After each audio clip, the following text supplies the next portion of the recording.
Ladies and gentlemen, boys and girls, once again a warm welcome to the Tourism Students Festival 2020, organized by New Tourism Foundation, the first ever initiative at the national level to focus on education sector on tourism, bringing students in academia into an interface with the industry and the government, with a view to prepare for the challenges for the new normal.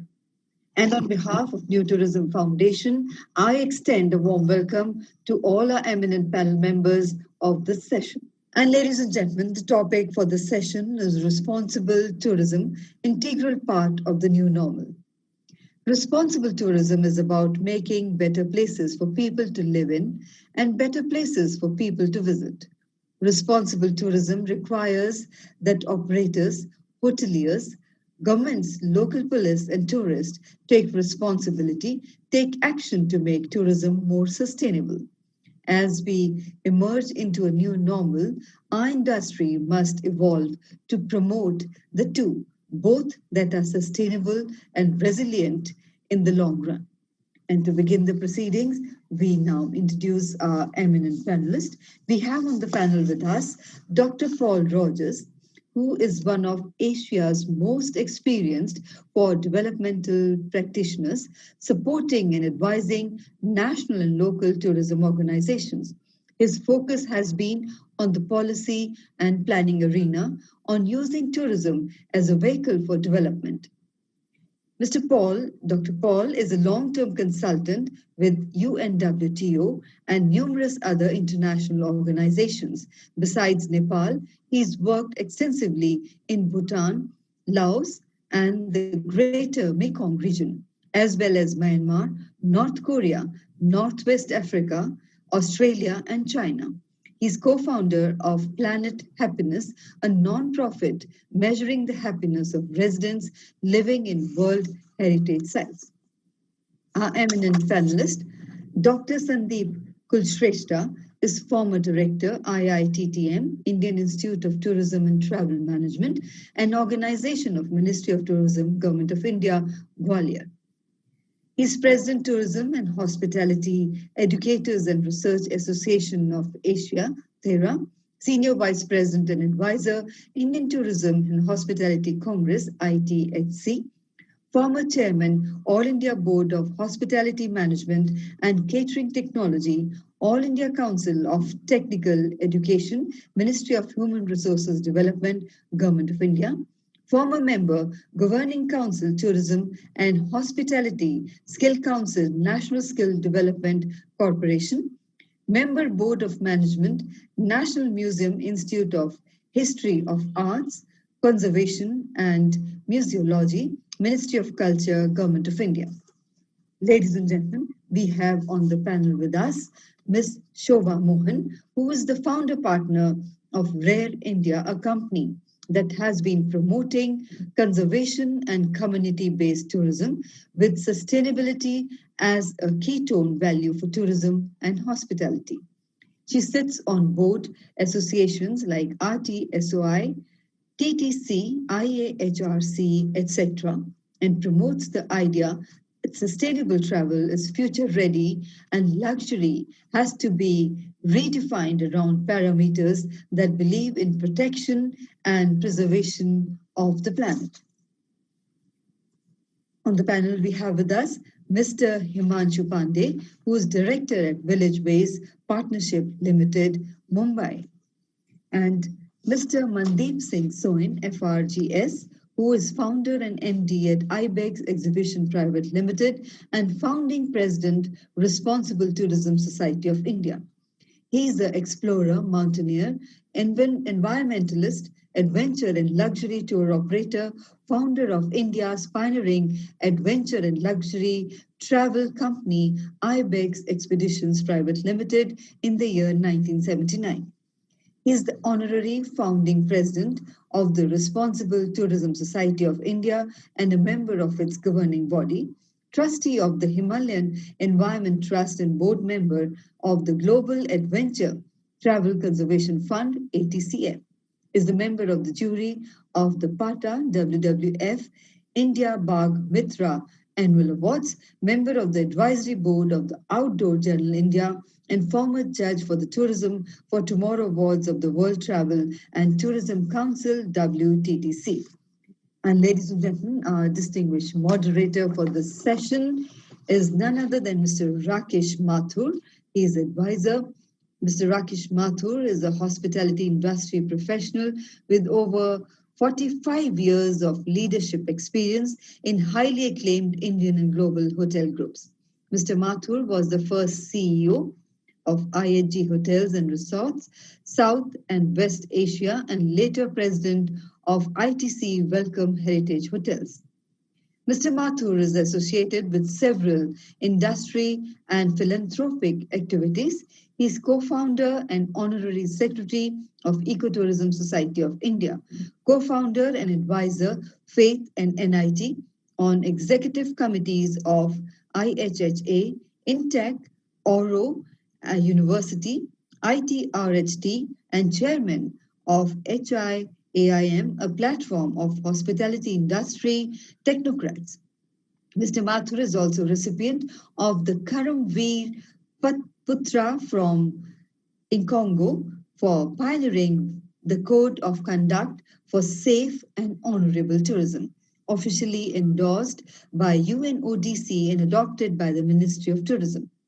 Mr. Rakesh Mathur has recently been co-opted as a director and principal advisor to the Lords Hotels and Resorts Group, where he works closely with the promoters and top management, guiding them in areas of product and service quality enhancement, operational efficiency, organizational development, growth within the outside India, and CSR. And now, ladies and gentlemen, I hand over to Mr. Rakesh Mathur to carry forward the proceedings of this session. Over to you, sir. Good morning, friends. Good morning, everybody. My name is Rakesh Mathur, and I am the moderator for this session, which is on responsible tourism.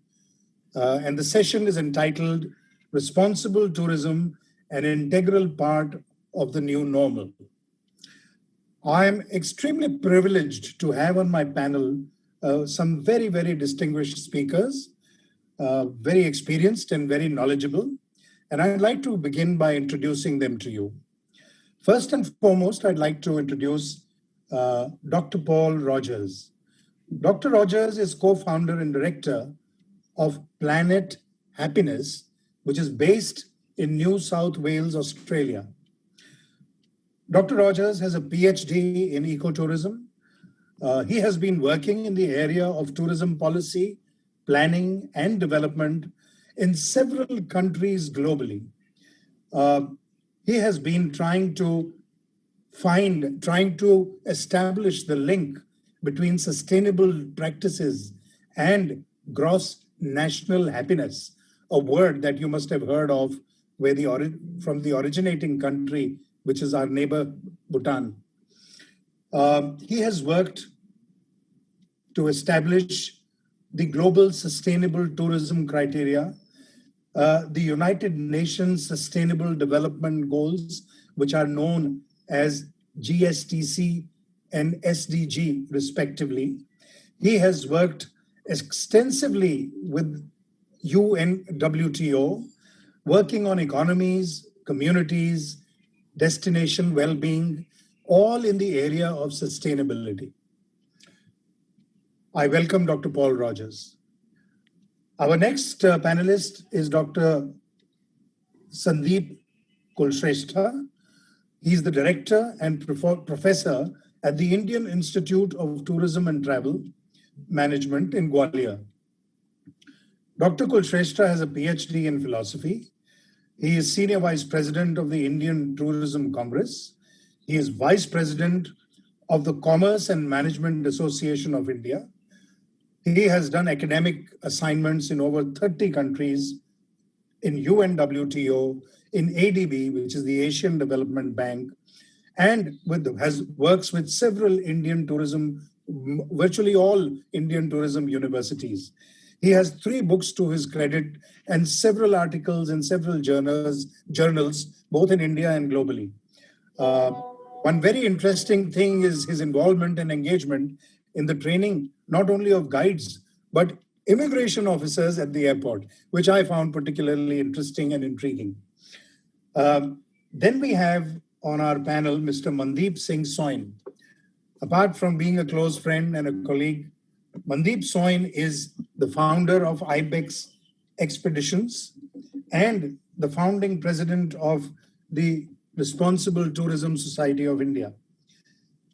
He is an explorer, a mountaineer, an environmentalist, and an adventure and luxury tour operator for the last 41 years, having won several awards both in India and globally. He is on the board of several organizations.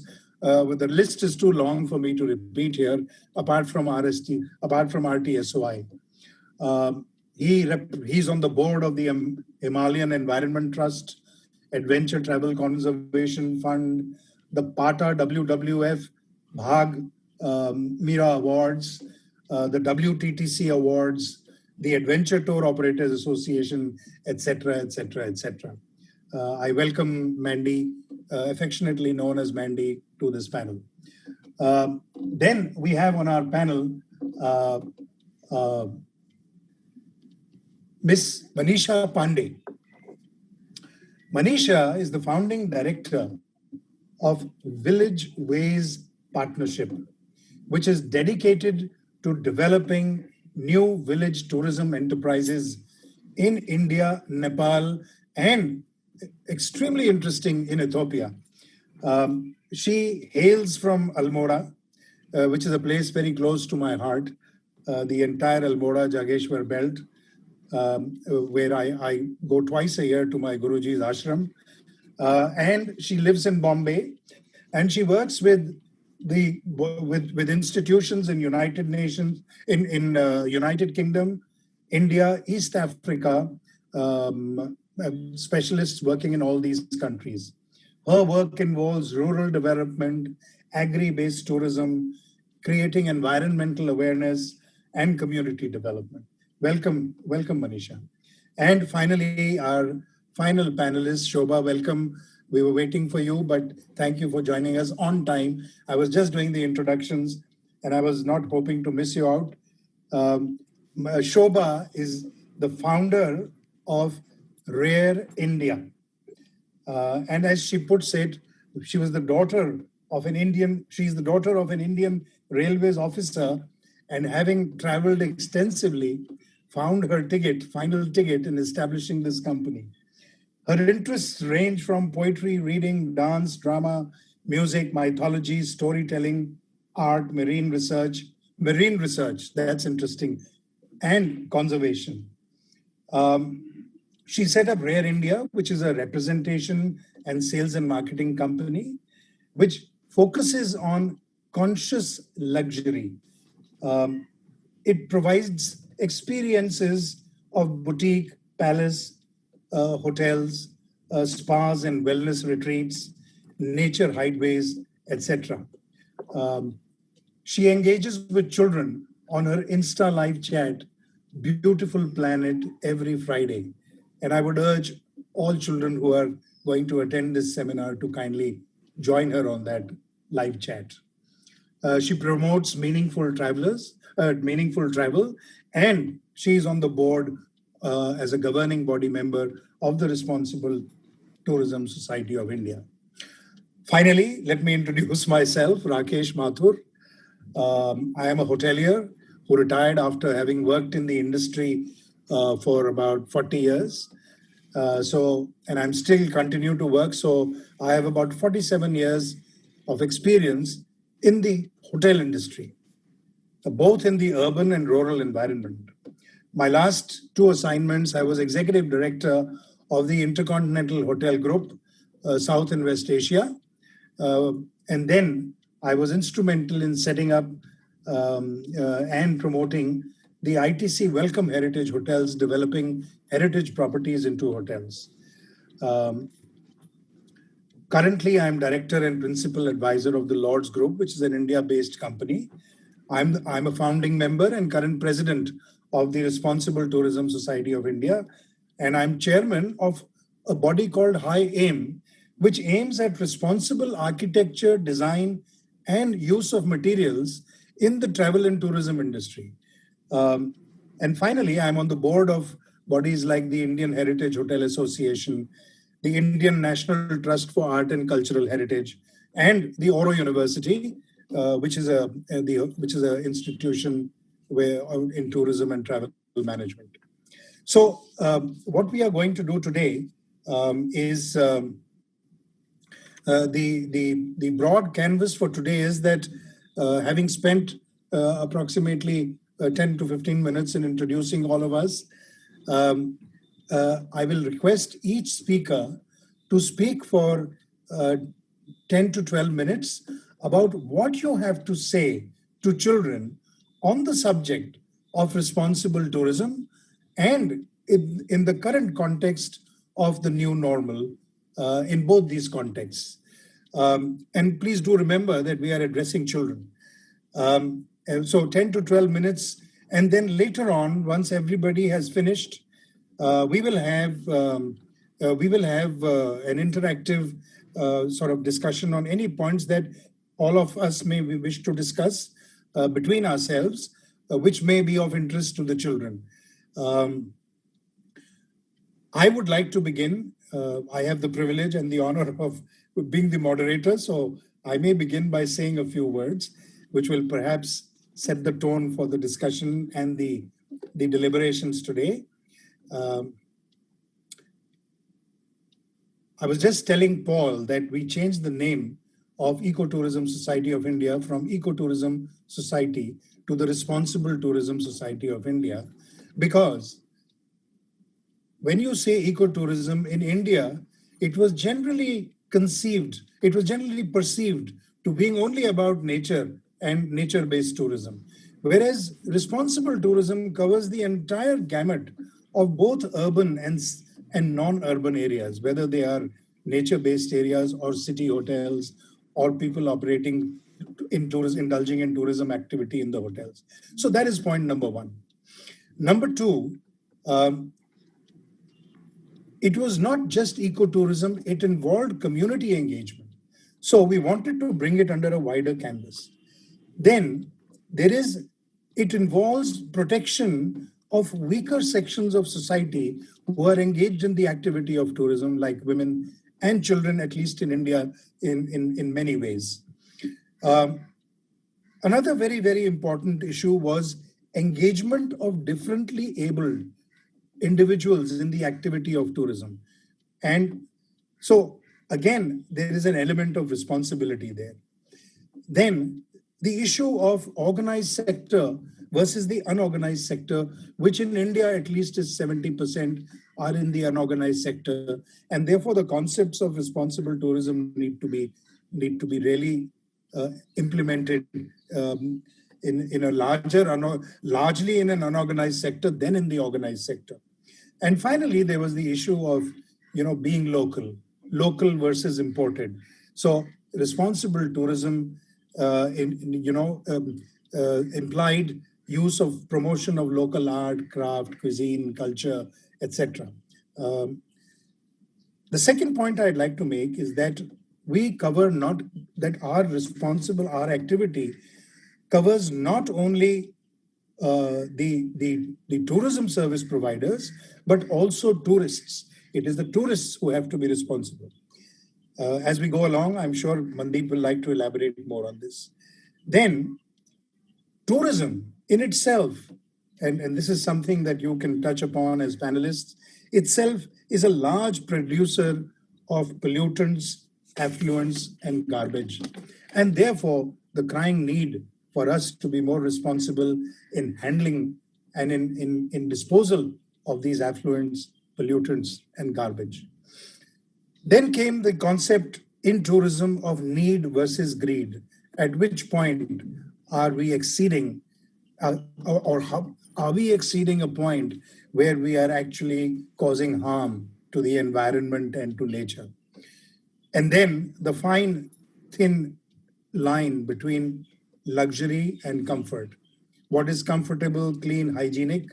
Is high luxury really necessary if it is a gross consumer of resources? And I would like to finally close my point by saying that it is the education of we all sincerely believe that education at the junior school and college levels about these aspects of being responsible citizens can make a lot of difference in the environment and to Mother Earth in years to come. So with this, I would like to, just set the tone for the discussion or the talk. I'm just requesting that once your 10 minutes are over, you may hear a little bell. Can you hear this? So that we don't exceed our time. Yeah, I got this as a very nice gift from UK. So I love to use this more than the electronic stuff. So I think we have 10 to 12 minutes and I'll be taking notes and we'll discuss on those. So to kickstart, may I request Sandeep, if I may address you as Sandeep, to yes. Please, you have 10 to 12 minutes, please educate the children. And if you can stay on, please stay on. Otherwise, we'll meet again. Yeah. Good morning to all of you. Thank you. Over to you, Sandeep. Yeah, good morning to all of you. Indeed, it's a matter of pleasure to be a part of this galaxy of the experts. Before I start the discussion, let me tell you one more thing, that my tenure of Director IITM was just over in 2019. Nowadays, I'm a faculty member at Indian Institute of Tourism and Travel Management. The headquarters is in Gwalior, but we have the branches across the country. So the topic is, the theme for the discussion is responsible tourism, and it has rural tourism is also the part of the theme, perhaps. So dear friends, when we talk about the responsible tourism, we have Mandeep Singh Swen, who has formally initiated this, initiative at the government level, initially started with the NGO. But let me tell you one thing. All of us, we are agreed upon. We are very lucky that we are here in India. And this is the country which is known globally for, responsible tourism or responsibility towards everything. And when we talk about Sarve Bhavantu Sukhna, we pray to the Almighty for happiness and for peace and prosperity for everyone. It is not the human being. It is not only the tourist. Rather, we call in the Shanti mantra, we say that Rapa Shanti, Vanaspatyo Shanti. We just talk about the welfare of hills, welfare of water, welfare of river, and everything. Dear friends, students, you know better. When we talk about the tourism, of course, tourism is something which provide the happiness and leisure and pleasure. But the moment we talk about the responsible tourism, this is something which make the better place for the people to live, as responsible tourism society, where I'm also one of the part of this society since last 7 or 8 years. And it is the effort for the people to make the place better for the visitors.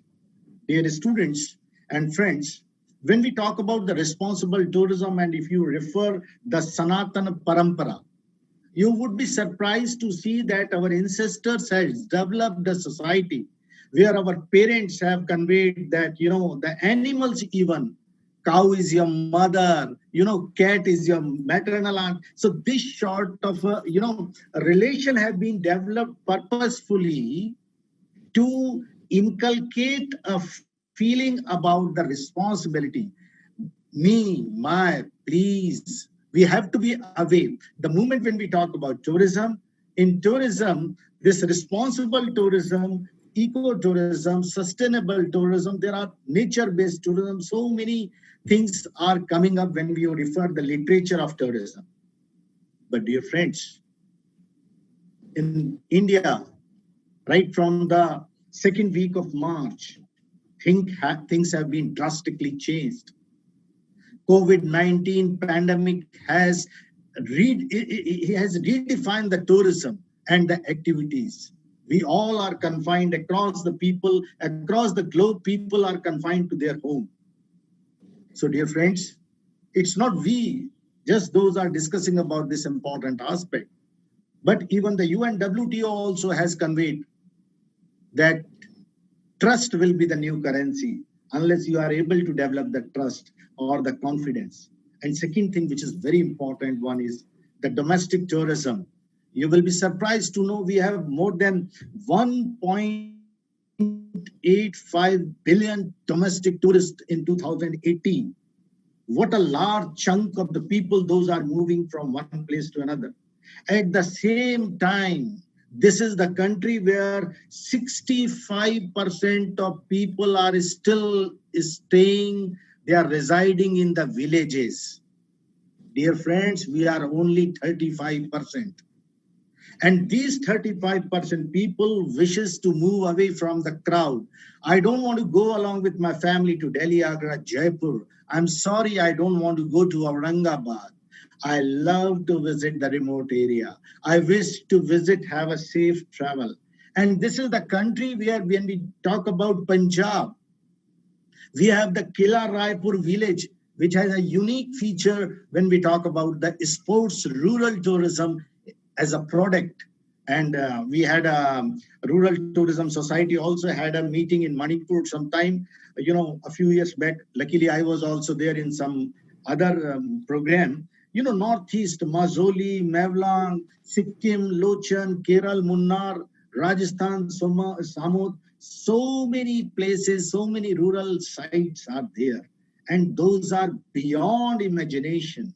People love to be the part of this rural, setup. But the problem is, we also realize the safety and security.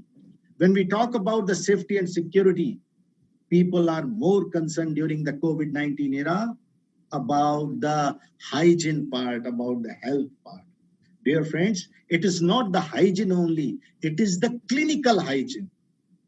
Mr. Paul is passing the smile. And since he has rightly said during the pre-discussion, the happiness index, dear friends, whether you believe it or not, we all are having big experiences. We are from the different so-called, hotels, tourism, travel, academy, and so on. But what about the happiness? Are we able to create the smile on the faces of our students or the stakeholders? Sorry, not at all.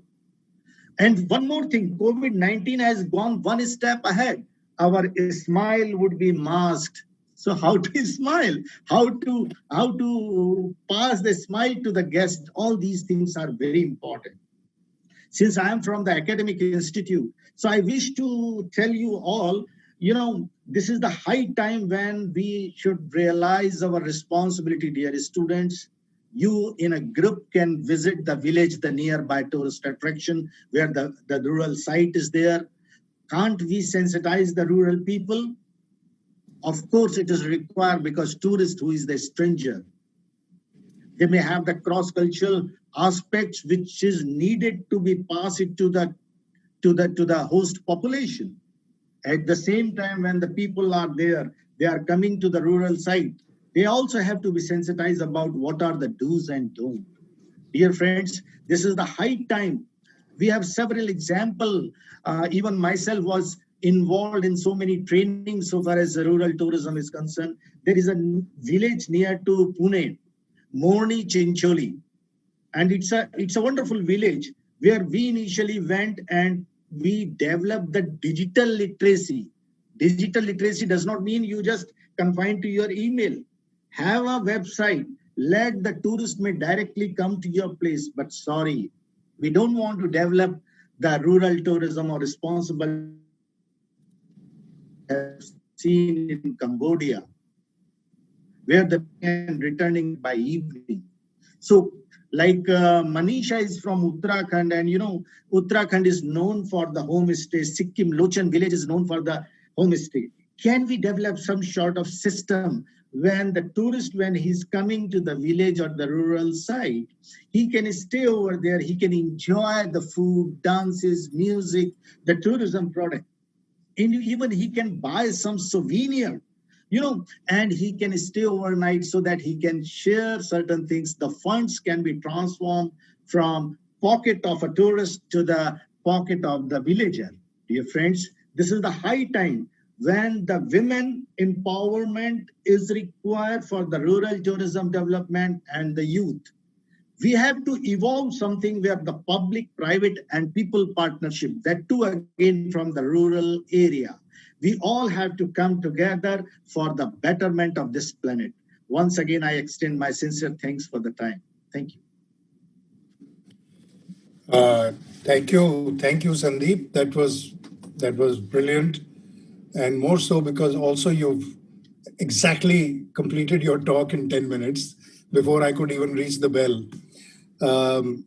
You've obviously raised very, very important points.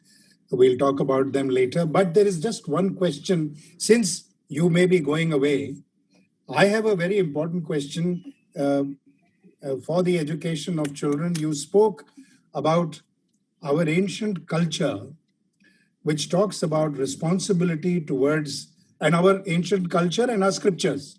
I think you were referring to them, and our religious books and texts, which talk about responsibility towards water, earth, water, animals, wind, etc., trees, flowers. We pray to the neem tree. We pray to so many. So where did we go wrong, Sandeep? We went wrong somewhere drastically, because today, if you go to any tourist spot, all that we are doing is, vandalizing nature and destroying everything, putting marks everywhere, cutting trees, throwing garbage. You go to any valley in the mountains, you look down any ravine and you'll see littered with plastic, your potato chip bags. So where is this gap between knowledge, which was in our scriptures, and what's happened now? And how do you think that should be bridged? This may be a very, very long discussion, but could you briefly just enlighten the students on this? Because there is a wide gap between our scriptures, our knowledge, our culture as written down, and what is being practiced down at the ground level. Please, over to you. Yes, Mr. Mathur, you have rightly mentioned. And so far as my opinion is concerned about this, this is the most unfortunate part of this part of the globe. Not only in India, but similar practices we have witnessed in Asia Pacific also, especially in the Southeast Asia. The society is becoming more materialistic. The values have been changed. The same question was raised when I delivered a talk in the European University of Tourism in Milan. I'm a visiting professor there. So, French, don't believe upon me, you just believe upon the UNWTO. UNWTO has conveyed, and the WTTC also made the prediction. The countries like Bhutan, Seychelles, Maldives, Sri Lanka, all these will come up, even South Africa, will come up during the COVID-19 era or the post-COVID-19. What's the reason? Today, people don't want to visit the lane of Venice. People don't want to go to the Hawa Mahal of Jaipur. The reason is they wish to be closer to the nature. So the value system, practices, and the so-called development. Of course, we have the example of Dubai and Singapore, where the people used to go for the man-made tourism. But dear friends, believe me, the enjoyment when you just visit the Kavarati island of Lakshadweep, when you visit the Lolab Valley of Kashmir, when you visit the Havelock Island, people don't want to see the concrete jungle. This is one. Okay, Sandeep. Second, yeah. Sorry, Sandeep, very briefly. Yeah, please go ahead. Sorry, please go ahead. And second part is the change in the mindset and the value system and sensitization. This is very important, where as students, we can play an important role. Yeah, this is what I wanted to ask. What is the solution? In one sentence, how would you bridge this gap between our scriptures, our knowledge, etc., and what is being practiced at the ground level? This is through sensitization and change in mindsets. Yes, and we have to inculcate, we have to develop, we have to communicate them that this is what we have, the heritage and the past, and there is a need for the sensitization, and where the educational institute can tie up with the corporate sector or NGO. We have the numbers, you have the brain. Let us work together. Thank you, Sandeep. We have believed that this education should start in class 5 in school. And that is what RTSOI has been promoting, is going to promote. However, having said that, I would now like to request Dr. Paul Rogers to kindly take over from here and give his entire bank of knowledge, information, and advice within 10 minutes to all the students who would be listening to him. Thank you, Paul. Please go ahead. Yeah. Thank you very much, Rakesh. And also that was great, Sandeep. I enjoyed listening to your thoughts there very much. From my point of view, with my 10 minutes, I think the first thing I'd like to say is the amazing thing about tourism is that it's a life-changing industry. And all of us in this discussion would agree with that, I'm sure. It's changed our lives and changed our lives for the better. And it does this by visiting remarkable landscapes, meeting people of different culture, and inspiring your imagination and sense of awe for this wonderful world that we live in. So my first experience of traveling was properly, and it was 30 years ago, and I was very fortunate to come and see the diversity of many of your states in India, and I also traveled up into Nepal. And my life has changed with those experiences. And I was fascinated by the way that tourism not just changes our lives as travelers, but changes the lives of the people in the host communities. Now, up until this pandemic, the travel and tourism industry was arguably one of the world's largest employers, employing more than 1 in 10 people on the planet.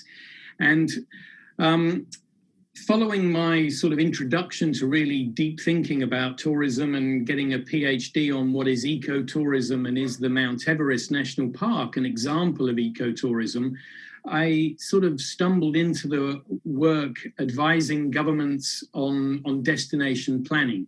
How do you look after this incredible sector that Rakesh summarized, the complexity, the diversity, all the different types of stakeholders, from food producers, handicraft producers, tour guides, the hotel, accommodation sector, the transport sector.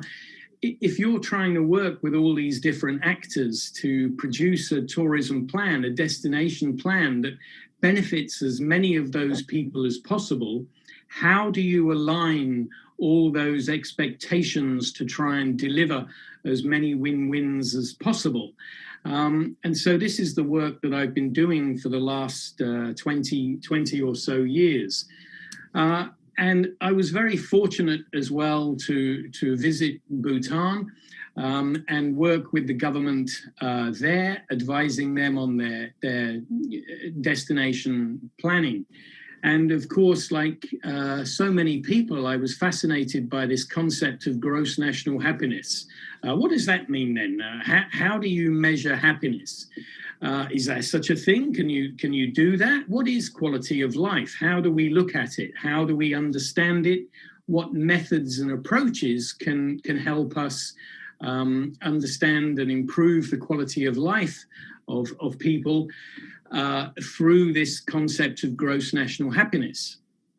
And in 2012, when I was working in Bhutan, it was when they had their first elected prime minister, and he had picked up this gross national happiness ball, let's say, and was running with it with the international community to try and get international recognition and respect, which he did. And in 2011, actually, the UN, the member nations of the United Nations, they signed a resolution recognizing the legitimacy of gross national happiness.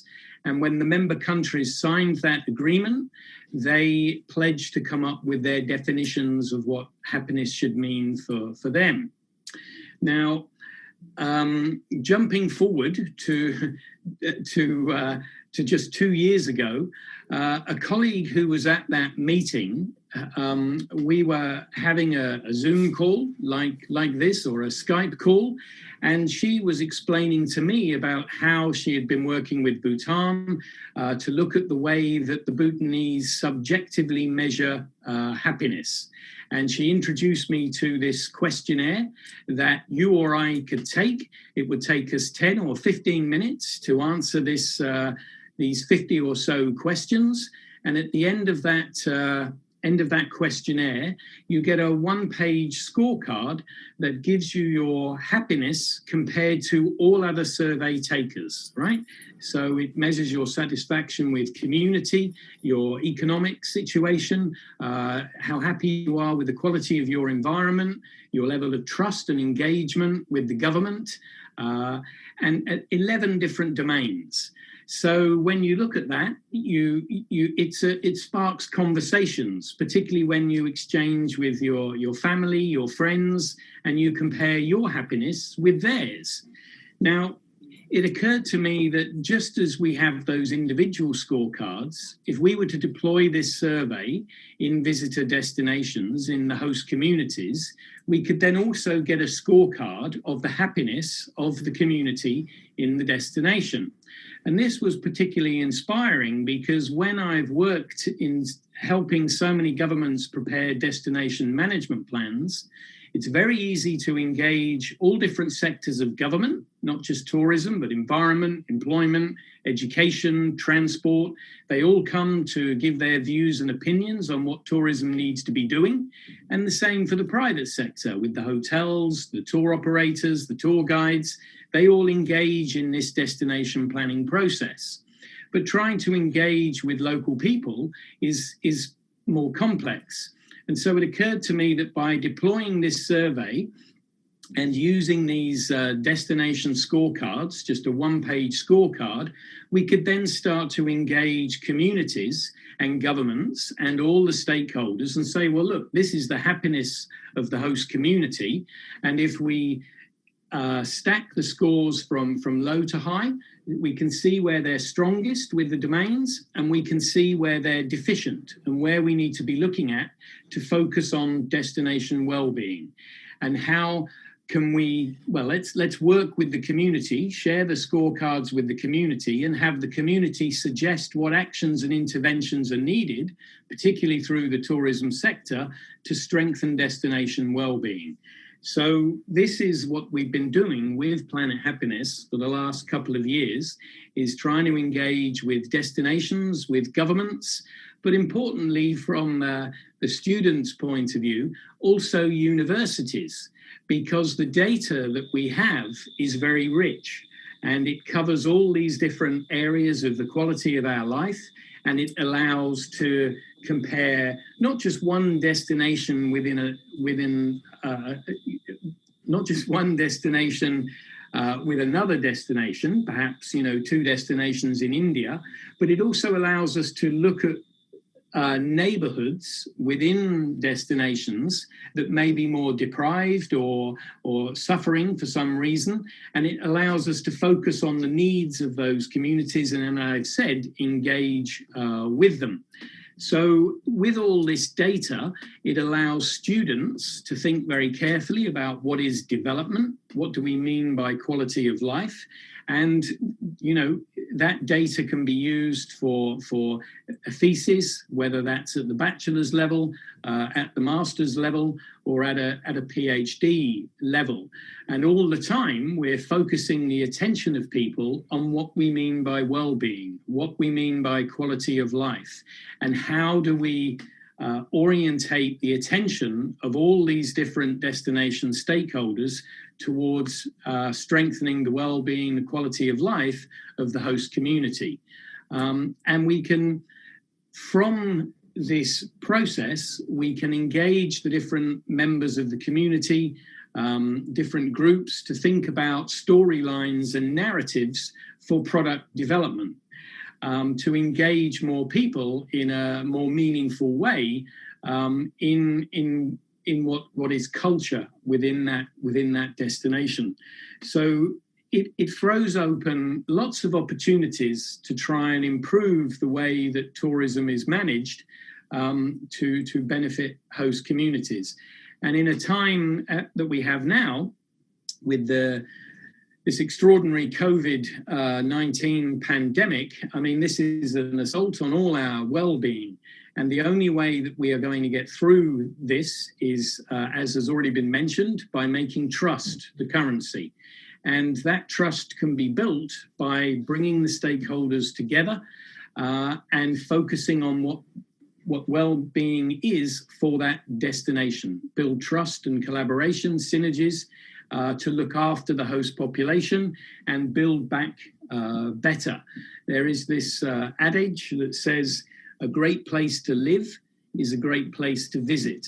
And this is, what I think we all need to focus on, is creating wonderful places to live that look after the people, that look after the environment, and give satisfying experiences, life-changing experiences for visitors and for host communities, residents, through this extraordinary industry that we're all so passionate about.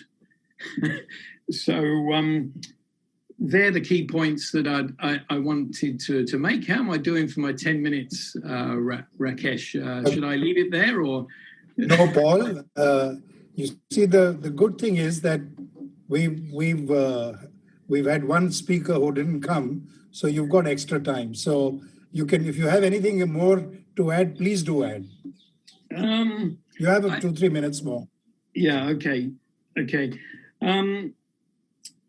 I think, the last thing I'll say, you mentioned in my kind introduction, Rakesh, you alluded to the Global Sustainable Tourism Council and their role in identifying global sustainability criteria for tourism businesses and for destinations. And they regularly refer in their quite complex criteria that tourism needs to support the well-being of host communities. The ASEAN Community-Based Tourism, ASEAN, Association of Southeast Asian Nations, they have community-based tourism criteria. And again, in that definition, it talks about tourism must strengthen the well-being of host communities. Ecotourism destinations refer to the way tourism must strengthen the well-being of host communities. But so many people don't really, well-being sounds like a wonderful word, but what does it actually mean? And through learning from Bhutan and looking at work that is being done internationally and using the survey that we have, which is an OECD, Organization of Economic Cooperation and Development, best practice approach to measuring well-being. This helps us define what well-being is, and it creates conversations around it. And so this is how we fit into promoting sustainable and responsible tourism, by helping people engage and get traction with what we mean by well-being, quality of life, and delivering benefits across the board, hopefully in the way that I've just described. Because with each taking of the survey, you have your scorecards, you implement actions and activities, And then you can redeploy the survey to measure progress over time. And in this way, we can use the survey to measure progress towards achieving the UN Sustainable Development Goals as well, given that the happiness and well-being agenda is aligned with the SDGs. Thank you. Thank you, Paul. I'll step back there. Thank you. Paul, there is a great learning that for us today, which is applying the GNH to destinations. I think this is something that has emerged from your talk, which is a great learning for all of us, including the students. And on the matter of GSTC, I just want to tell you that the Responsible Tourism Society of India did work with the Ministry of Tourism and developed what we call the Sustainable Tourism Criteria of India. Right. And that's a full doc that has been developed based on guidelines, on similar guidelines. And we are going to be implementing it very soon.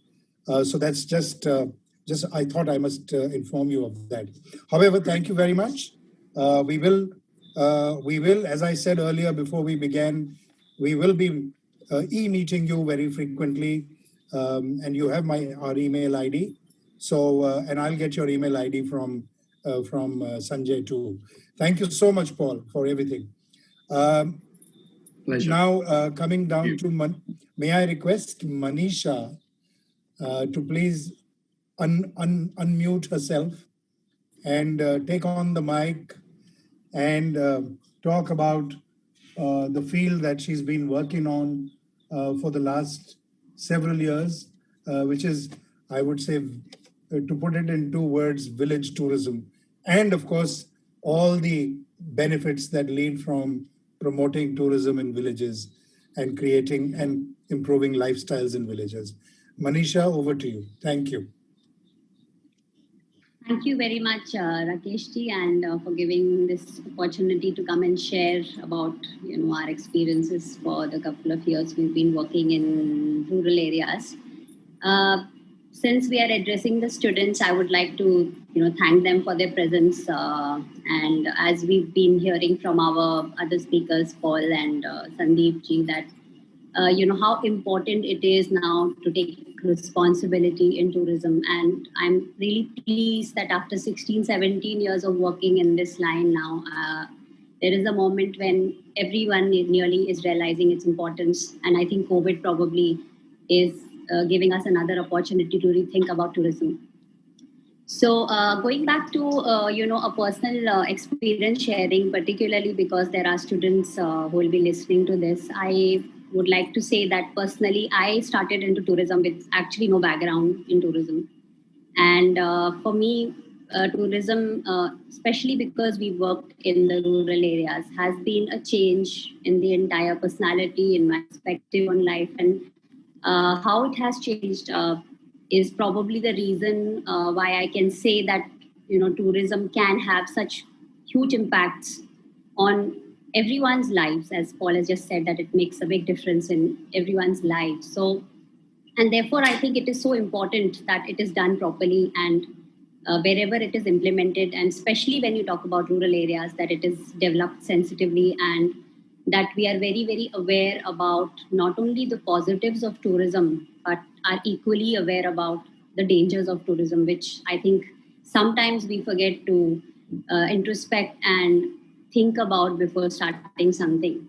So in terms of the, my experiences or in general about rural areas, as I said, that we started in a very sensitive area. It was a protected area because it's a wildlife sanctuary. So beyond the community problems, because they were struggling for livelihood. So the reason to start, of course, was livelihood. And it meant that was the aim of the project at that time. And since I said that really we did not have a very big background of working in responsible tourism or tourism in general, the only thing we did is do a lot of research. So one thing which I feel even now is very relevant for students is please do believe in experience sharing, do listen to, read case studies, see what people have done and learn from their lessons, because I think there's lots to learn from people's experiences in tourism. So we did that, and at that time, I think responsible tourism or even rural tourism in general was not very popular. I think we hardly had any many examples where we could take our communities or visit ourselves to show them what it really means. But I think we focused on the impacts, and we had thought that whatever we develop will be positive for the communities. Let's try that it has positive impacts, and I think that sort of forms the basis of responsible tourism, that you are able to minimize the negative impacts and try and improve on the positive impacts that tourism can bring. Having said that, I mean, I would also say that nothing in any initiative can work without an income generation program. So we have to certainly emphasize that whilst it's very important to work with the communities and their mobilization, it is also very important that we assess the marketing potentials at a very early stage, whether it's anywhere. Because sometimes, we have observed that we go a few steps forward and realize that the place may not have potential for guests to come or travelers to visit. But unfortunately, that analysis is done at a time when it's probably too late to do that. So by the time the community's expectations are raised and they are not able to link it well with the markets. So I think that's one thing I would say is also very, very crucial, so that you make both the assessments together, that is in terms of the communities as well as the potential in terms of marketing. Now, the other question is that how do you ensure that there are good impacts of tourism in an area? It's not as easy as it's said, I would say, because what happens, I think, in tourism is that it's a collective approach, because it has many stakeholders, right from all the when any traveler comes to, as an example, to India and has to land in a particular place, right from that until it reaches its destination or the person travels to other areas, there are many opportunities for people to engage that person in tourism activities.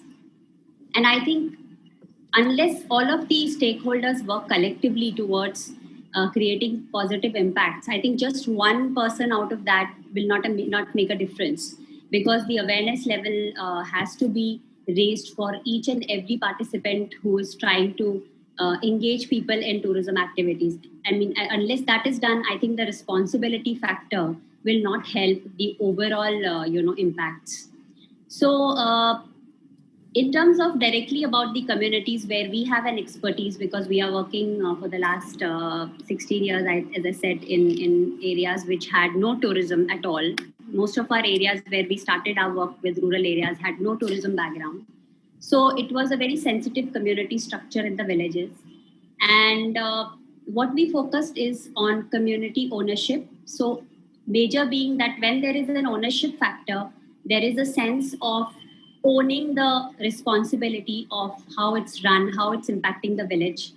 Second thing we did was we tried to create enterprises which were not just limited to one family or an individual, but we tried to involve the entire village in that process. Again, that was a difficult task. But when we tried to do it, not only in India, but now with our examples in Nepal or even in Ethiopia, I think the example of a community run and owned enterprise made a lot of impact in the area in terms of taking collective responsibility, in terms of the benefits reaching the wider community. So that was very key to the success of the enterprises we set up in the areas. Second thing is that taking the responsibility for marketing. Now, I think we've heard about this, that it has to be a process. It is an interactive process. Rural tourism or any tourism for that matter is an interactive process between the host and the guests. And it has to be a mutually beneficial, but not just in terms of income or in terms of an experience, but also in terms of interactions and the knowledge we gain about each other. So there is a sense of respect that you develop for the area. And so similarly, the hosts would like, a respect for themselves, because they are also hosting the guests and inviting them to their homes. So apart from the trust, there is also a sense of respect for mutual interaction, which plays a very vital role for any tourism to be responsible. And in terms of the benefits, if it is reaching the wider community, the benefit is that there is never a sense of competition between each other. But what we are trying to do is trying to equate the benefits to the community through equal participation. And these are the things which we have achieved in the villages where we have worked. And I feel that the whole concept has worked in other areas is because this foundation was very strong of community ownership and the wider benefit of the community, where they were taking responsibility of impacts and that ensuring that they don't take any shortcuts in tourism. There's one more thing which I always say is that there are no shortcuts to creating good tourism in an area, because you have to always take the tough path, but eventually that helps because you have whatever you work on will give you a long-term project, a long-term impact on that area, and the people will be engaged for a longer time. It will not be a short-term impact or a small short-term initiative.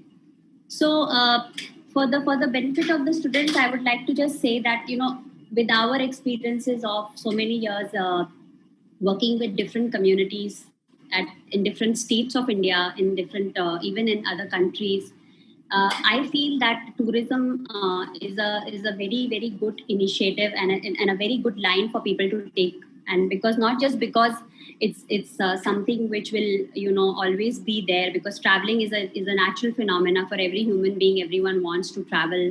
I don't think even COVID probably may have put it on hold for some time, but as I always feel positive, it will come back because we have a natural, reason to travel, and we like to travel and know about other cultures.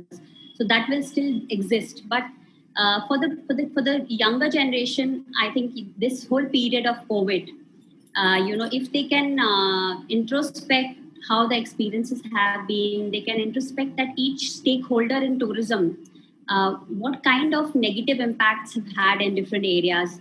Can we actually learn some lessons from those and try to create something which can be not only positive for just few places or few areas or few stakeholders, but in terms of the totality of tourism in India and elsewhere, and in relation to the responsibility factor impacts are directly linked to. Because once every stakeholder starts taking responsibility, I think the impacts are going to be uniform.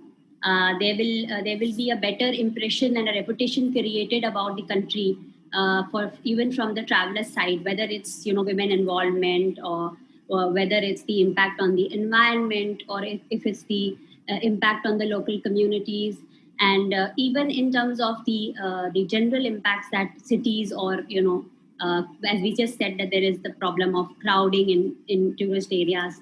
So there has to be a collaborated effort from both the government and the private, and and where the travelers are also a part of this process, because when we have our guests going to the villages, we try to take feedbacks from guests, not just in terms of their how their holiday has been, but also in terms of how their whole trip in India has been and where they thought they would have compared their parts of their trips. How would they like to improve on aspects? And I think that really helps to know that if it's not a total good experience for a traveler who has come for a long period to a country, I think even a small problem or a small issue or an experience can really spoil the total trip, a total holiday experience. So it's not that, therefore it is so important that the young generations not only take tourism as an academic study, but they also try and see how they can make an impact in terms of the community engagement, or how making the stakeholders more sensitized towards responsibility in tourism. Because once they start doing that, the impacts, as I said, will be fruitful, not in relation to only the local people, but also for the travelers, because they would like to repeat their trips again and again if that's the case. So with that, I would like to say that just giving you few anecdotes from where we work, I would say why I can just evidence how things have changed in terms of perspectives, because we are, as I told you, in the first villages where we work, it is in a wildlife sanctuary, and it is a protected area where which is very close to the wildlife and all the trees and forests around. And after 12, 13 years of working in those villages, we generally conduct meetings regularly. And one of the guides, had said that earlier we used to throw stones on the birds, but now we open the book to identify which bird this is.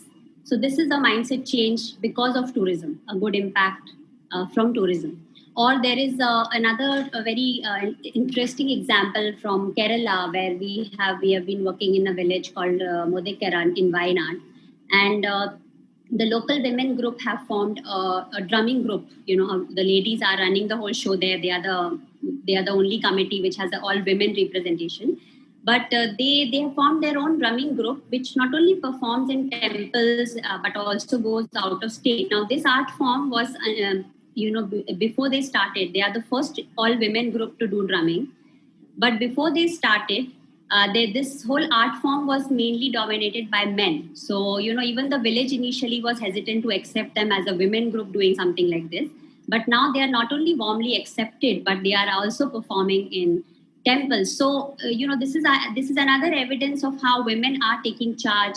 They are getting empowered, all because of tourism. And you see the impacts are so indirect that you cannot even imagine that these impacts can come from a simple tourism activity of travelers coming to their villages and spending time there. Because when you see tourism as very superficially, you feel that it is just visiting a place and giving a good service.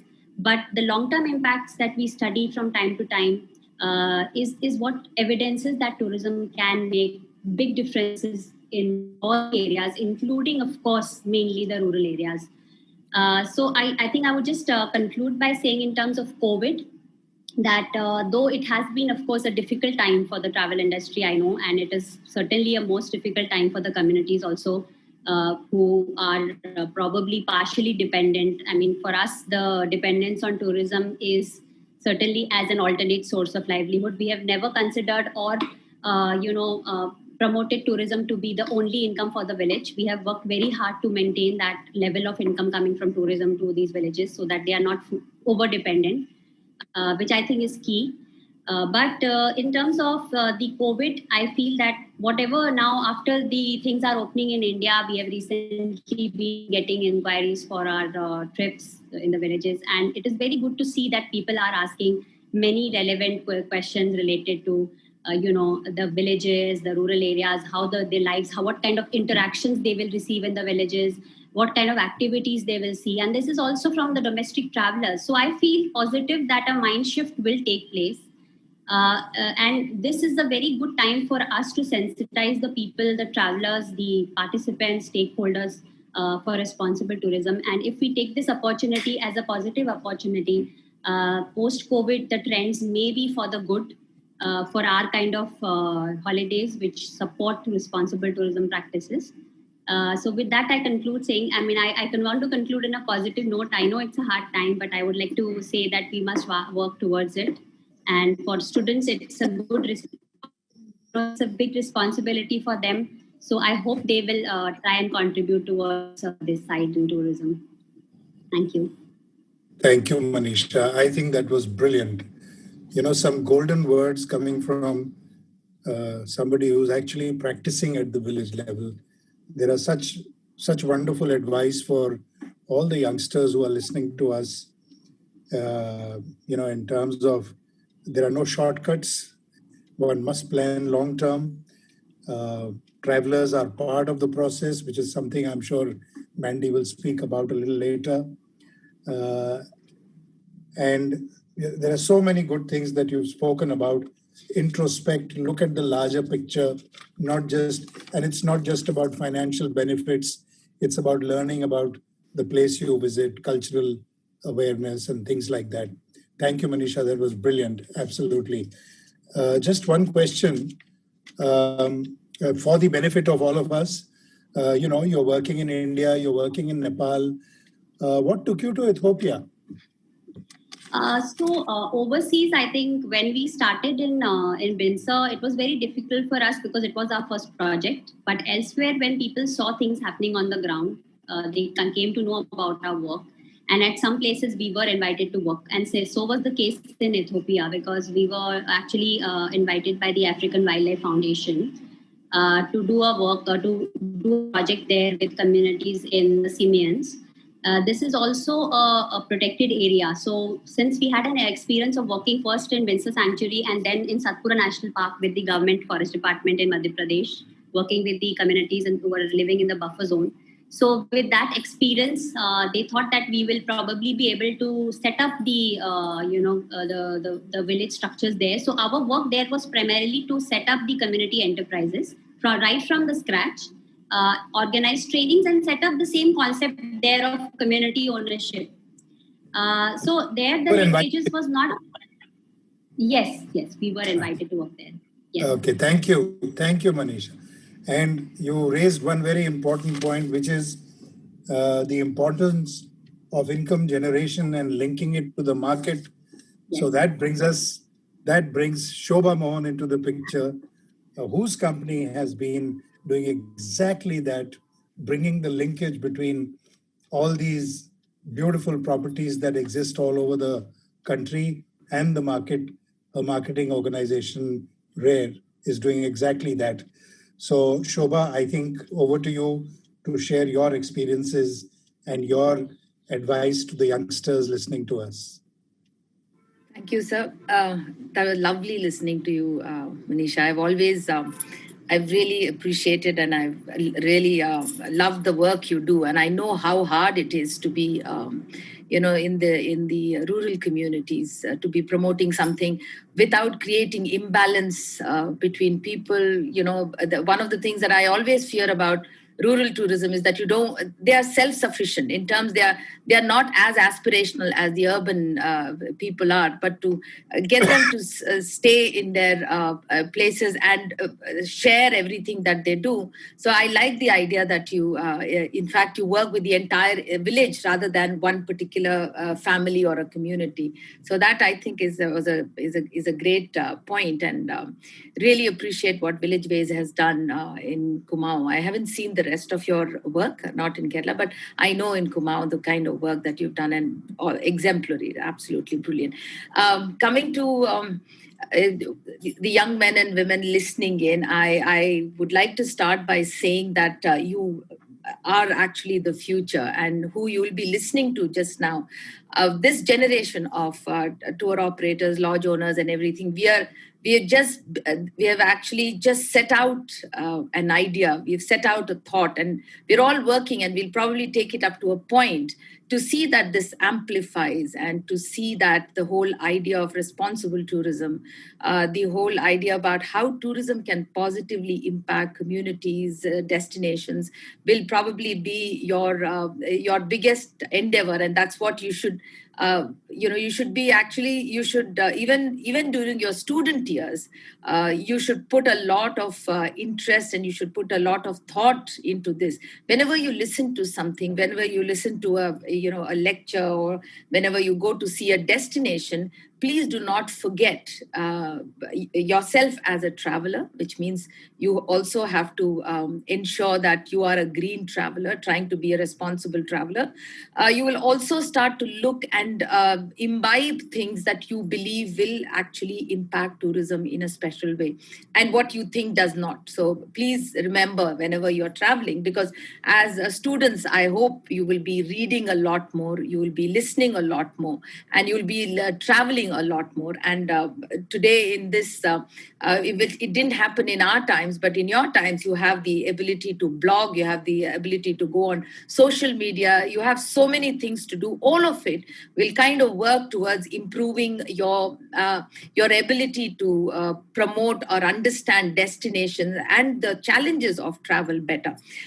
So on that note, I must start by telling you, one of the things that you have to think hard and think and focus on through your years in college is, what is the primary intention of a tourism or hospitality project?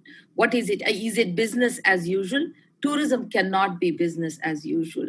The primary beneficiary and the most important beneficiary of any tourism or hospitality product has to be the host community and the destination.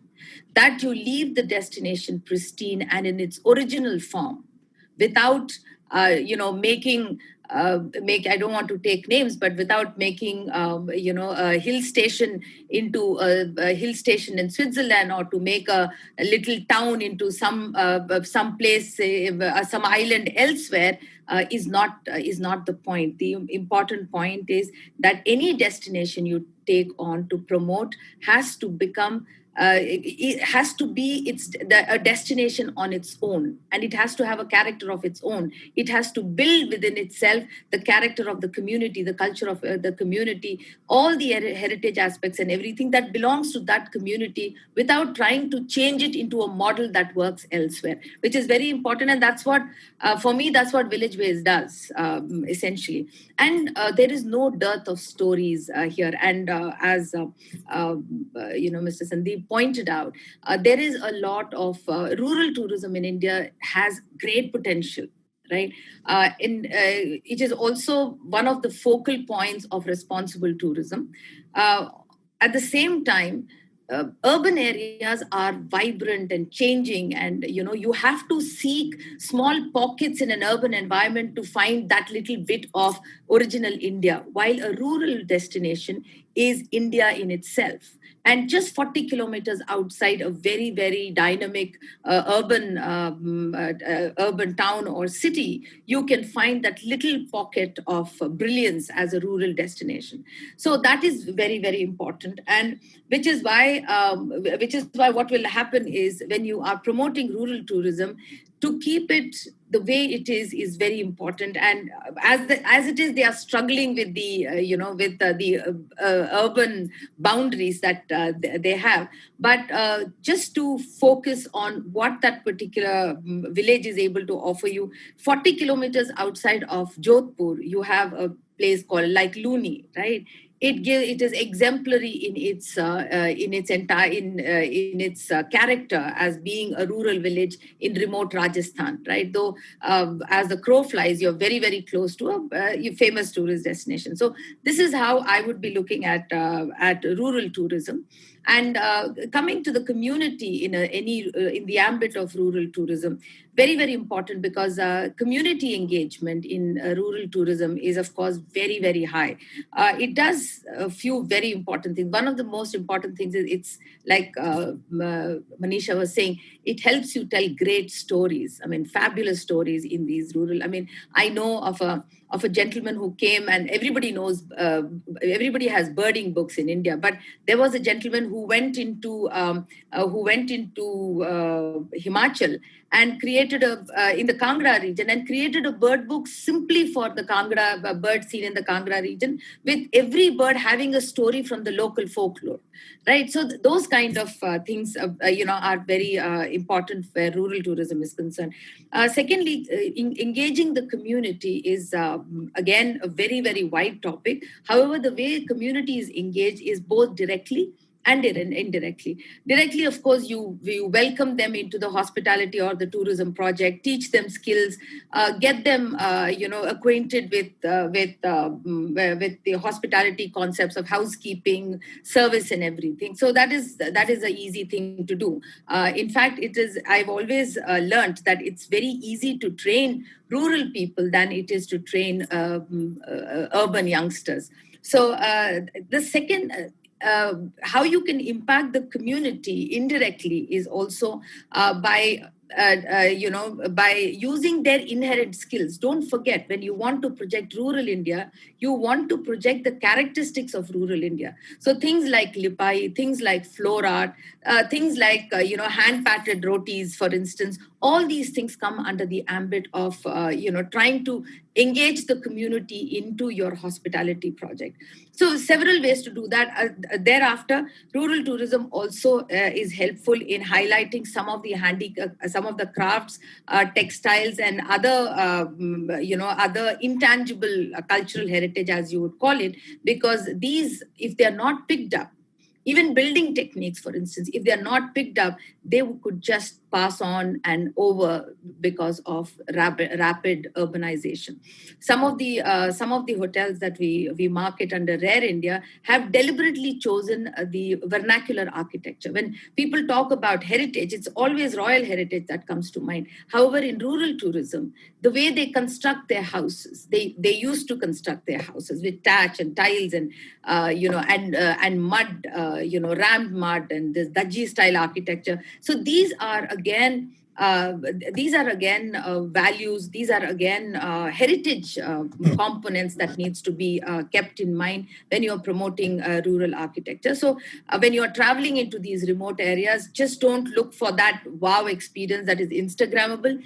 Be curious and learn these things. There's so much of those things in India. Coming to responsible tourism, I think one of the things that you will be doing as a student is make sure that in the college that you're there, everything that is not friendly to the environment should irk you. It should irritate you to such an extent that you will have it removed from your this thing. Are they still, if you're having a convocation or you're having if you're having your annual a theme party or your annual festival, what is the college doing about paper, flex, plastic, about garbage? I know that still, piles of garbage will lie at the entrance or inside your campuses once the festivals are over. So that is something that you will be looking at. So you start by becoming a responsible citizen yourself. And it's very simple. When you start looking at yourself as being, as a responsible traveler or as a responsible student, you will start to look at the things that are not really in the benefit of the environment. For me, I always say for students, responsible tourism or sustainability is very simple as A, B, and C. A is awareness. Please read up on everything that's happening around you. We are in a moment in time when there is so much happening, right from Greta Thunberg to, people all around you in tourism, outside, in every community, in every industry. This conversation on sustainability is extremely loud. So please read up, be aware of what is happening around in the environment and how you can think up. And you guys are so good at technology. I'm sure you will, this is the time for you to start campaigns, join campaigns. We did a campaign with a student group called Earth Ka Kuch Karo Varna Anarth Ho Jayega. Paul, this is for you. It means do something about the earth. Otherwise, there will be disaster. Anarth in Hindi means disaster. So we ran a campaign like that. Lots of students came forth. So, start something just now. You have to begin now if you want to make an impact. B is belief. You have to believe that even one person can make a difference. You can make a difference.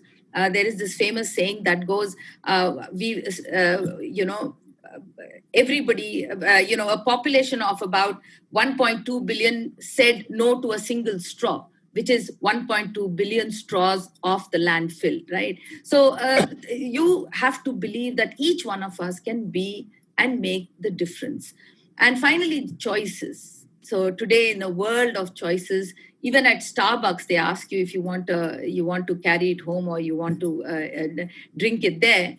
Because if you carry it home, they're going to give it to you in a paper bottle or whatever they do. But you have to remember that is garbage. That is still garbage. We still have a problem with disposing of our garbage. So you need to create less and less garbage. So finally, if you are aware and awake, you believe you can make a difference, you will not make a choice that will impact the earth negatively. You will never make a wrong choice. So on that note, I think please be a responsible traveler, be curious, do travel, and begin writing now. That's it, sir, from me. Thank you. Well, wow, Shobha, brilliant. Absolutely. I think if every child listening to us practices what you say, I don't think we are very far away from becoming a clean, green, responsible destination. And this beautiful thing about earth and unearth. First time I've heard it, but I think it's very well said. Paul, unearth is a Hindi word, and earth is earth, and unearth also means disaster. So I think, and in English, metaphorically, you could say unearth. So it's fantastic. One very, very important point you raised, Shobha, is about building techniques. And this is something that we've discussed, how the rural landscape is being destroyed with techniques, modern techniques of construction, which are totally different from the original village techniques. Uh, when I travel in the mountains, it took me a long time to understand that the cactus plant, which was put on the rooftop, was actually meant to absorb lightning. You know, I used to always ask, why in the mountains a cactus? And how come? What is the purpose? What's the use? Till some local person explained to me about its use as a lightning conductor. So anyway, these are the interesting things. Thank you very much, Shobha. And I think with that, we move on to our final speaker, Mr. Mandeep Soin. Over to you, Mandy. You have to unmute yourself, Mandy. Unmute. Yes, thank you, Rakesh. I think we all seem to forget technology once in a while. It's wonderful to be with some of our own friends and colleagues. And I must say, Manisha, I just met you last week on another forum in Uttarakhand tourism with the wonderful chief ministers and ministers giving ear to all about tourism. And of course, one knows or hears about Paul Roger and his work. And I was just thinking, although we are addressing students, but perhaps we could invite you formally to join us at the Responsible Tourism Society, because like with all of us, your hearts and minds are absolutely in the right place. So I think this is a great forum. And maybe before I take off on my little 10-minute thing, and one is always trembling in the boots with Rakesh's bell, but I want to take off on a few things that Shobha said, and I think the most important is really having that attitude and the strategy for making a difference. Because if we believe in responsible tourism, and if we are looking at speaking to the young, hopefully the Greta Thunbergs of tomorrow, then I think we must have that belief. And I want to give you a small example. In 1989, I took an Indian schoolboy who was at the age of 16 joining an international, what we would ideally call a high altitude class in the Arctic, very near the North Pole, under a great polar explorer called Robert Swan. And the idea was to be there and to measure what was going on with the ozone hole. If you remember, in the late 80s, that was a big crisis for our planet. And, there was talk of global warming, the ozone hole was spreading and so on. And there was a bunch of 20 of us under a UN program and supported by Canadian governments. And we were understanding what leads to this ozone hole expansion. And of course, we understood that it was industrial, sort of CFC gases and all that sort of stuff. So we said, and to us, right through the program, we couldn't understand that we as students and instructors, what the hell are we going to do with this mega macro problem of this universe? But the learning at the end of the day was that when we go back, we can each make a difference, because that old saying about, every drop makes an ocean sort of story, but that came through so powerfully that we needed to say that if we created the problems, we could be the solutions as well. And through that process, I think that's what I find that tourism, like, Paul mentioned about gross national happiness, and we have Bhutan as a great example. I think the fact that tourism has a tremendous potential, and Manisha's already talked about the impacts that you can have in women's empowerment, the nurturing of our cultures, of our skills, and so on. I think it's a very exciting space to be in essence. because being fortunate in being sort of on juries of various tourism awards, I noticed that there are several inspiring projects around the world.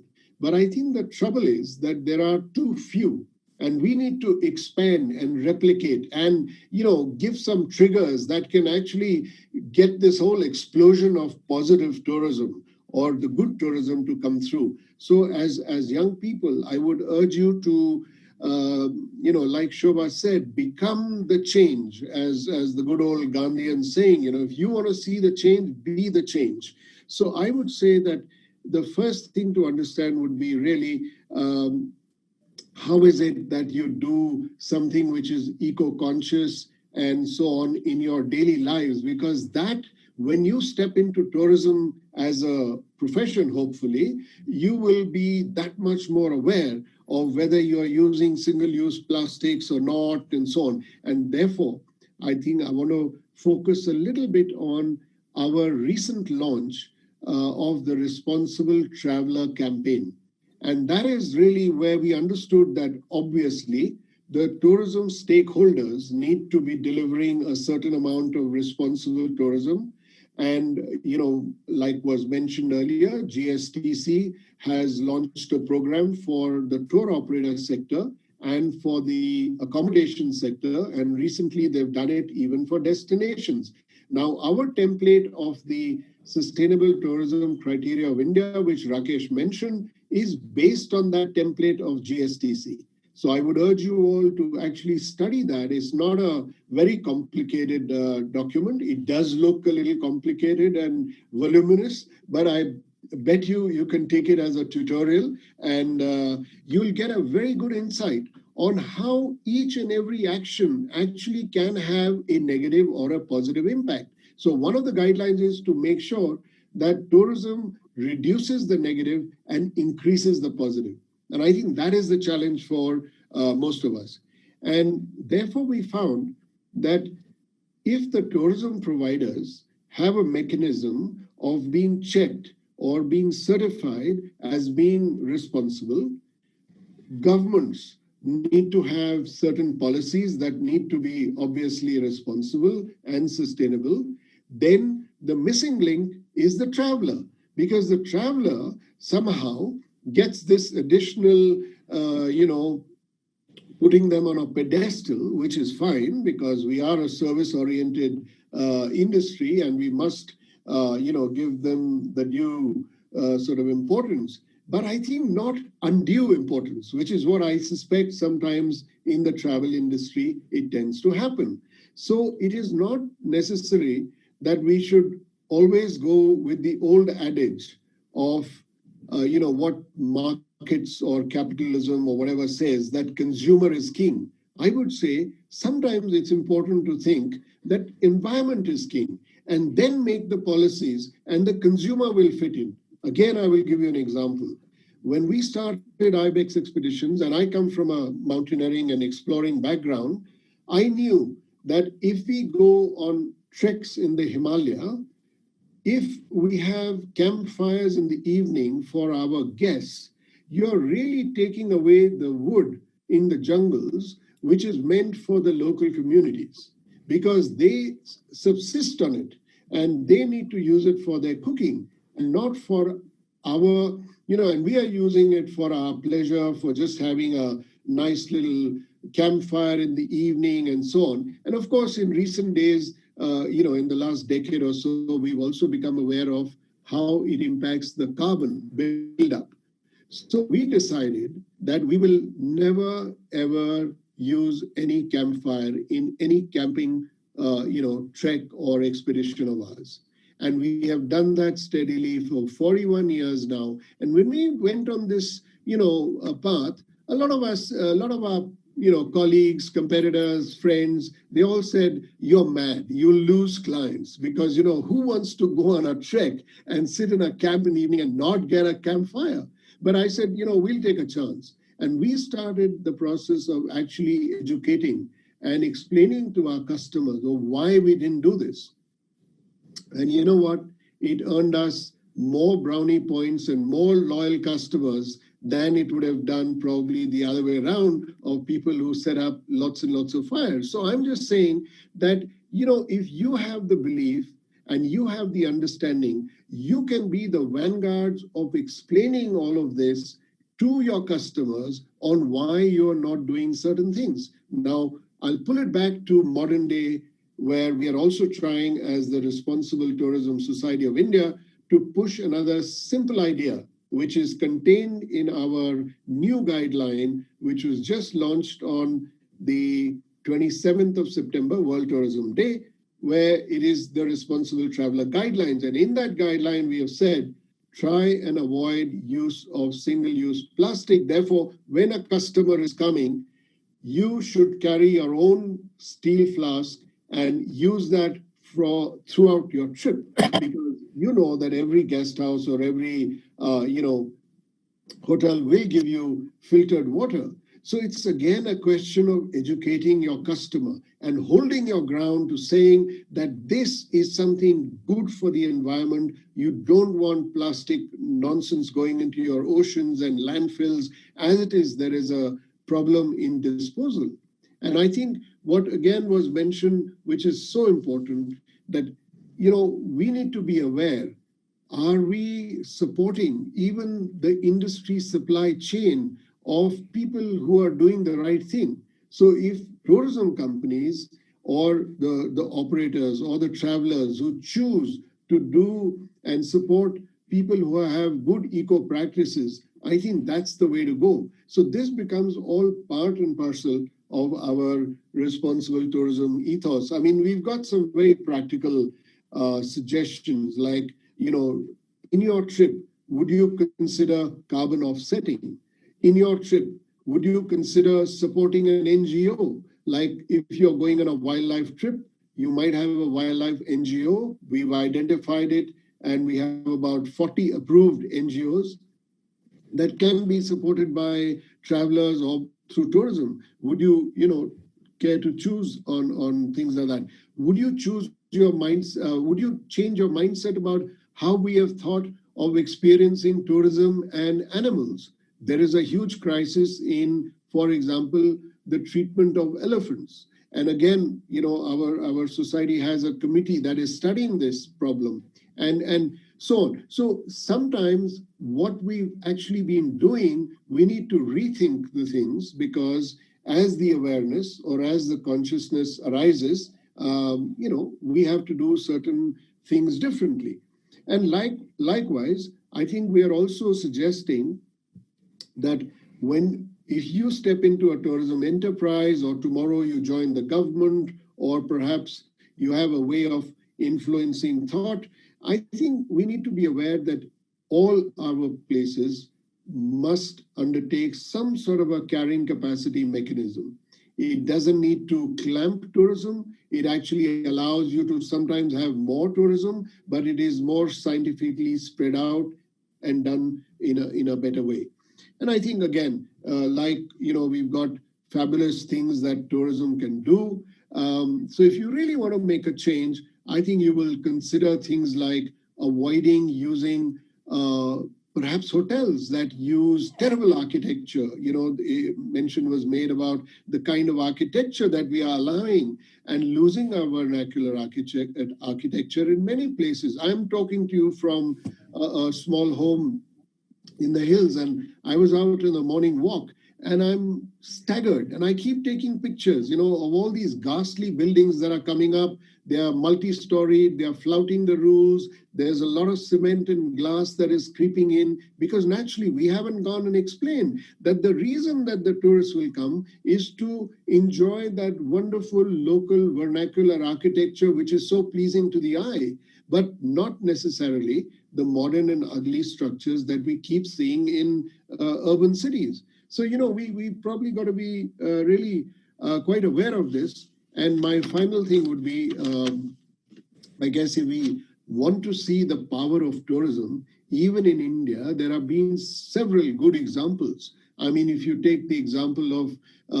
how snow leopards were being killed or being trapped by the Ladakhi families because they were coming and attacking their livestock. And this is a poster boy example where in fact our own Adventure Travel Conservation Fund has supported that project with over $20,000 this year, last year. It is a case example where you can bring in tourism, get people to convert into homestays, giving the experience of snow leopard watching, and it's a win-win for everyone. So now they don't obviously trap snow leopards. They make sure that the habitat is well looked after and so on. Rakesh and I were personally involved in a project down the river Chambal a few years ago, where unfortunately that's the only place where we have bandits in India. And we tried to give the idea of converting these bandits into tourism guides because they sit on a river which is full of great biodiversity. So I would say that the area of tourism is very exciting. And if you can do the right thing, and if you can bring that little difference and make it work for environment, for communities, I think you will feel great as citizens, as people of this planet. So my suggestion would be, like they say in Nike, which may not be very sustainable, but just go for it. Thank you. Thank you, Mandy. That was very, very well said and very well put. I hope all the students who are listening are gaining something out of this. Become the change. I think that's a key word, key phrase that you used. And if we are capable of creating the problems, we are capable of solving them also. And Mandy, I'll also remind you of that initiative in Ladakh, where apart from Chambal and Campfire, where the taxi drivers started carrying mini garbage bags in the taxis, so that nobody threw, the chips and wafers packets outside. And similarly, the trekkers, the trekking companies, they had to do a final trek with a knapsack on their back to clean all the garbage left behind on the trekking routes. I think these were some of the best practices that were being used. And as Shobha so rightly put it, that we must start living environment in our day-to-day lives and being responsible students and responsible citizens. It's not just about tourism; it's about the day-to-day habits that we inculcate. I mean, it may sound very odd, but every time somebody staples an envelope the second time, I get irritated. And for the simple reason that every staple is made of pure steel. Look at the embedded energy that is being lost every day by billions and billions of staplers being used to staple envelopes. And when you receive these courier letters with 10 staples around it, you feel so irritated at the whole thing. So I think it's a lifestyle that we have to inculcate. So, Rakesh, if I can interject, what you're saying is that the right thinking about staples should almost become the staple diet. Yeah. And I'm actually crazy to the point of being paranoid. If you look at, I made my notes on these pieces of paper. And I'll show you the reverse side of the paper. So, I absolutely refuse. And this is the front side where we made our notes. I think I'm not, I hope people and children, and I'll feel better throwing this where I've used both the sides rather than throw a blank sheet.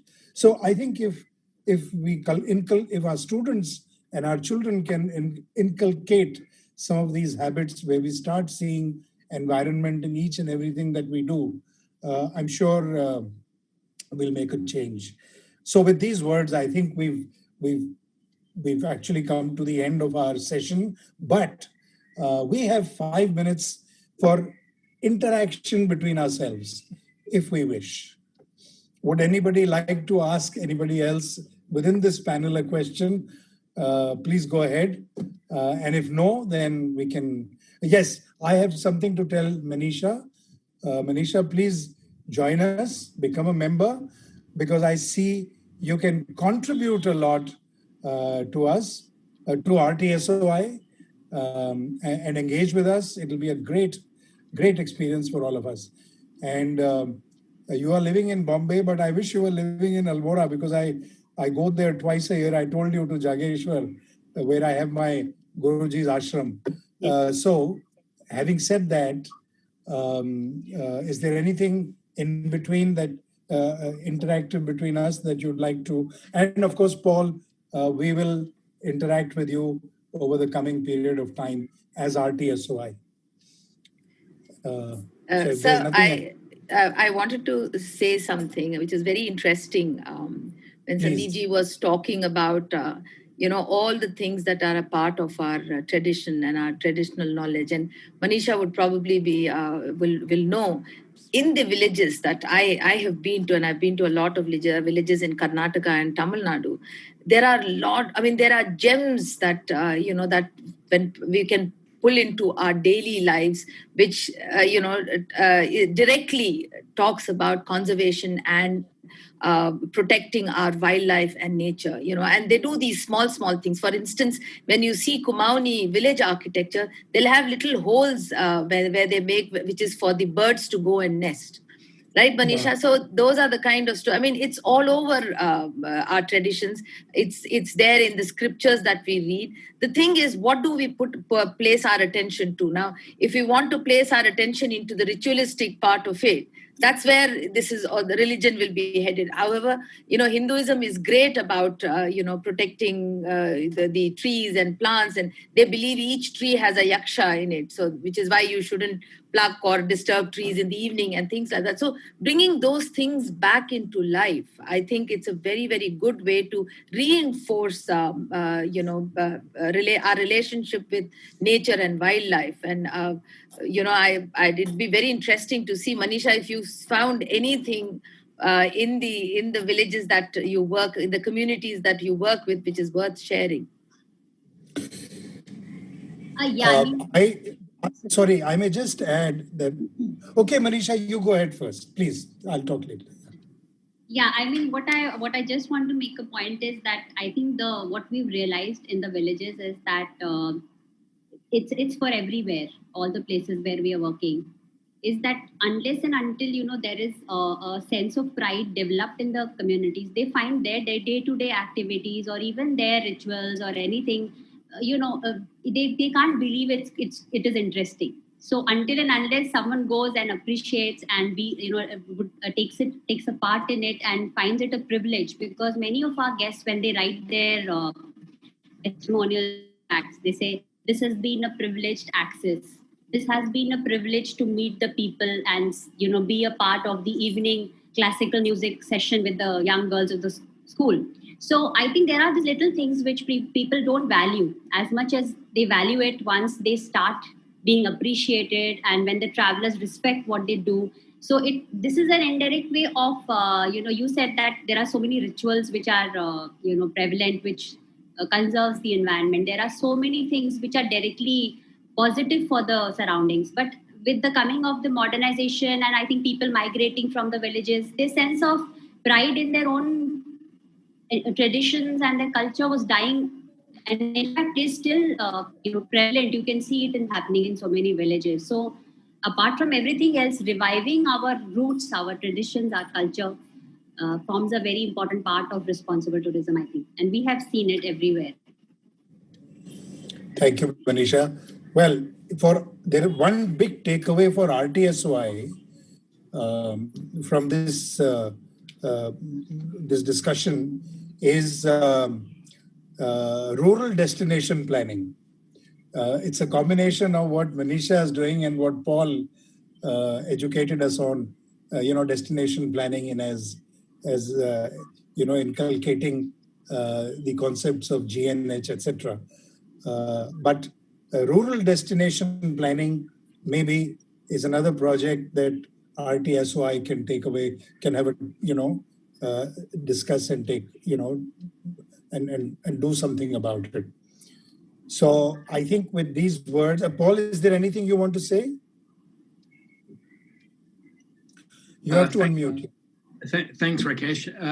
I'd just like to thank everybody, the organisers, and point out that this is in 20 years of tourism planning. This is the first time I've participated in such an inspiring meeting as this, where the target audience are the change makers of tomorrow, and picking up on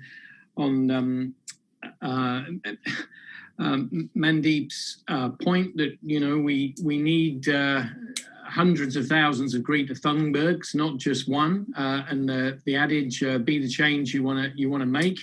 I think every year for the last 20 years, I think I've had a Village Ways calendar sent through the post to me, which I have on the desk. It's wonderful to meet you, Manisha, and Shobha. The work you're doing is fantastic. So it's great to be in the audience or being part of a panel with such inspiring work going on with everybody. So thank you very much, and do as Mandeep says. Be the change you want to see.